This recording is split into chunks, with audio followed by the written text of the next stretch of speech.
have several questions. One of the questions I have, relating off of what we talked about this morning, I really understand, as I understand it, the larger part of us is non-physical. The larger part of Esther is non-physical, and that's Abraham, of all of us. The larger and the longer, the eternal part of you. And the eternal part, okay.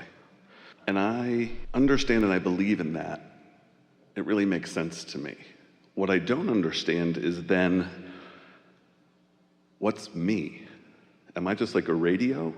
You are an important co-creator. Maybe the best word that Esther has ever found when we try to answer this question is you are an extension of. So you are an important equal part. You are the part of that non-physical consciousness. And so it's like this. Part of you said, I'll stay here and remain pure positive energy. And I'll send an aspect of myself to explore the contrast in order to ask for more. So you're the part that gets into life, that observes it, that comes to your own conclusions about how it would be better, and then without even needing words radiates a vibration or a request, a rocket of desire, which assures the expansion of yourself and the universe at large. Your important function really is that you keep mixing it up so that you can ask for more. And then as you ask for more, then Source, who stands in that stable place, can guide you, but not because you're a puppet, but because you are a willing receiver, willing to receive the answer to the question that life caused you to ask. I feel like a vessel. I've heard you say this several times with other people also. Is the thought mine or is the thought you? Am I just receiving those thoughts or am I thinking those thoughts? It's a little tricky, isn't it? Because once you think a thought, the thought thinks. And then law of attraction responds to the thought. So all of us are more receivers of thought than we are thinkers of new thoughts, but we are modifiers of them. There's just a constant new experience. Even something as simple as moving the chair, no big deal. Chose what looked like a perfectly wonderful chair. It seemed to meet all of the qualifications until it didn't. And so then what's the next best decision from where I am? And what's the next best decision from where I am? And what's the next best decision from where I am? And so if you accept that you are an eternal being, and in order to be eternal, you must be expanding. And in order to be expanding, there must be contrast from which to cause you to ask for more. Then you can see how the two aspects of you just work so perfectly together. That's why we began today by saying you really have 2 points of attraction. There's this non-physical point of attraction that's calling everything that you really want to that aspect of you, and then there's you calling everything to you that you've got active in your experience, and your emotions are the blend that let you know how you're doing. Well, and is it the non-physical that's giving me the urges to follow? In this sense, yes. You, in living life, are asking for improvement, so you throw it over there. And then your inner being accepts the improvement, knows it, focuses on it, and bees it, and law of attraction responds to your inner being, who is now the vibrational liver of what you've asked for. When you realize that when you don't feel good, you're splitting yourself, and when you do feel good, you are coming home to yourself, you are allowing yourself. You said, I'll go and I'm willing to split off a little bit in order to know what could be better. And your inner being says, and I'll stay here because I'm not willing to split myself. And when you send something over, I'll focus upon it. We're making this very rudimentary, but it's pretty much this way. I'll focus upon it. I'll hold it in our collective vibration of absolute well-being. And if you now, creator out there on the leading edge, if you who caused this expansion don't come with it, you're not going to feel quite as good as if you do come with it. Further, since I stand here knowing everything you've asked for and knowing very clearly where you stand in your human form in relationship with everything that you've asked for, I'll hold the image so powerfully of you being there that if you tune in, you'll know what to do next and what to do next and what to do next and what to do next. It's sort of like, so you have an idea of this house you want to live in, and you meet with an architect, and you say, well, I didn't like not having enough closets. I want plenty of closets. And I didn't like having upstairs, downstairs. I want to be on one level. And I didn't like a crowded kitchen. And so you give to the architect what you want, often by telling him what you didn't like about where you used to live or where you are living. So you give the intentions to the architect, and then the architect draws the plans. The architect draws out the plans, gathers the materials, and gathers the builder. But who created this anyway? Who's the creator of it? You are. You lived the life which caused you to do the asking, and then the architect brought it into some semblance of something that you could look at, where you could continue to adjust it if you wanted to. It's this vibrational becoming that we really want to call your attention to in answering your question, and then you tuning in so that you receive the impulse, so you have the satisfaction of getting to watch it come together. I have one other question. I am kind of in a step 3 place, working towards a step 4 place, and happily enjoying that progress. All right, so he's introduced something we haven't talked about today. We'll do it quickly. Step 1 is contrast causes you to ask. Step 2 is answered by your inner being and law of attraction and your vortex. Step 3 is you got to get in the receptive mode before you can receive the impulses. Step 3 is that. Step 4 is just mastering step 3. It's just getting really good at it. It's being able to get there really easily. And then step 5 may be our favorite step. Step 5 is where you are back in step 1 and it's okay with you, because you understand that the new asking is causing the new expansion, and because you now know how to focus yourself into alignment.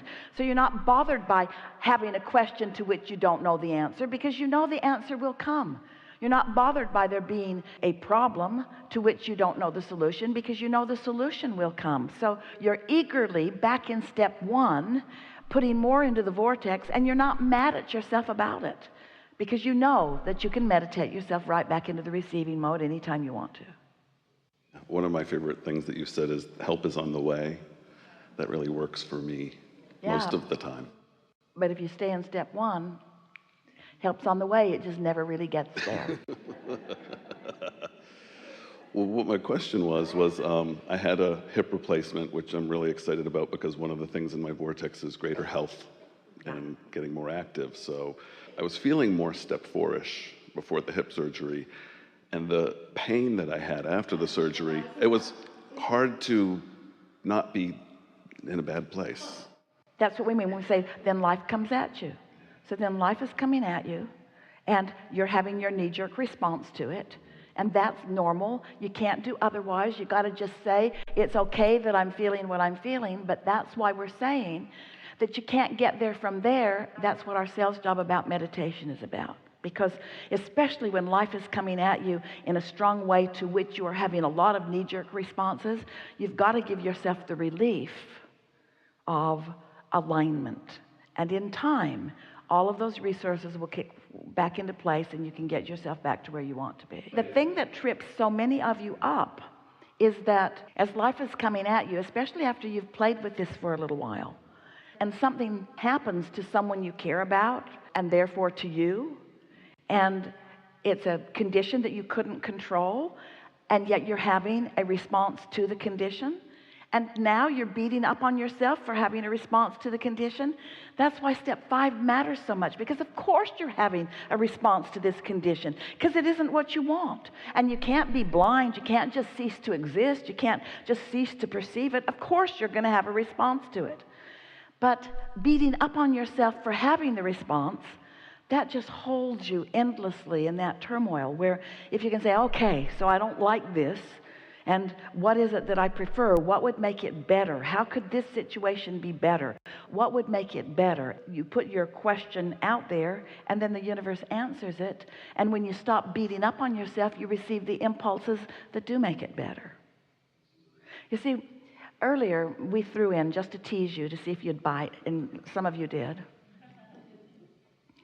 that the receptive mode is the replenishing mode, and that understanding that there is this vibrational reality that you're wanting to tune into, so that what's in it, vibrations, can come out where you can receive them, thoughts, impulses, words, and actions. So the vibrations turn into thoughts, and then the thoughts turn into the things.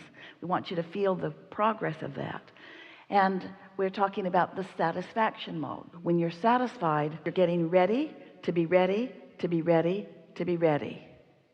Getting ready to be ready, to be ready, to be ready. And whatever you're ready for has to be enough.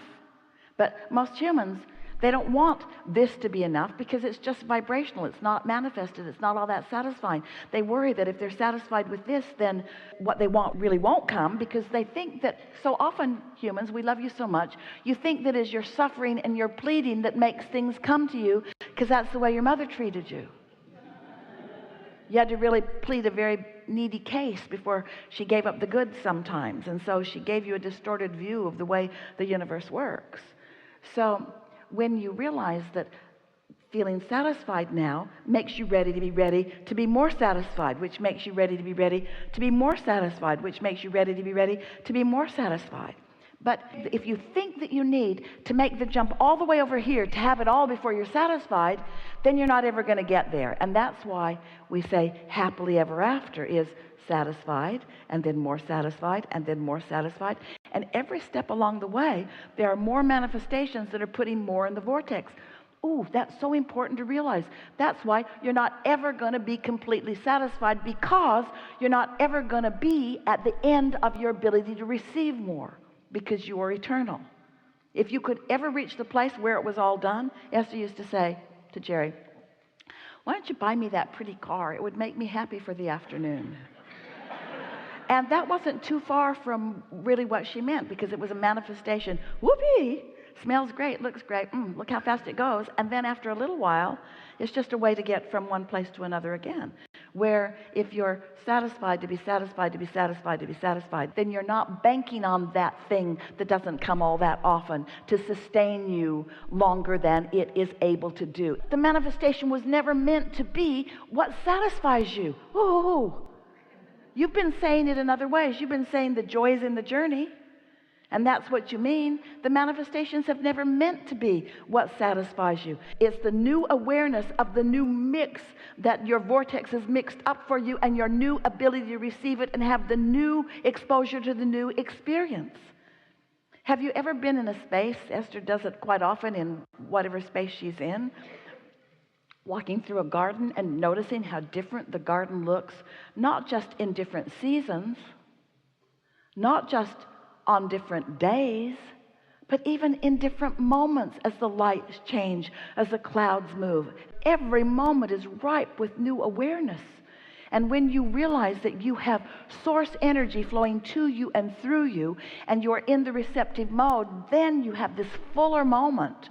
Some years ago, when Jerry and Esther first moved to San Antonio, Esther walked down to the gate to open it, and Jerry was coming with the car, and he didn't come right away, so she walked down and she was standing by the gate, and all of a sudden she realized that she was having like an altered state.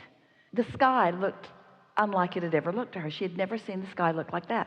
She didn't know what it was. It was almost like seeing northern lights, but there aren't any in the southern sky like that.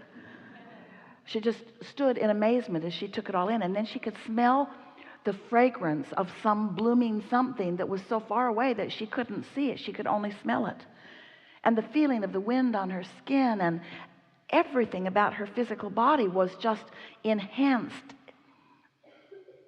oddly and in an extraordinary way. And then she said, oh, it's you, isn't it, Abraham? And we said, you've caught us again. Peeping through your eyes, smelling through your nose, feeling through your skin, hearing through your ears. When you get tuned in to who you really are, so that the whole of you is present in this moment, and this moment, and this moment, oh, the satisfactions of those moments, no matter what the conditions are, because your inner being knows how that condition produced this new desire, and that this new desire has the ability to be received by you, provided you are in the frequency where you can perceive it. You create your own reality, which means you translate your own reality into being, which means you perceive your own reality. That's why several people can be walking down the same street and be having very different experiences. So good. So good. Enough? Something more? No, I'm just very excited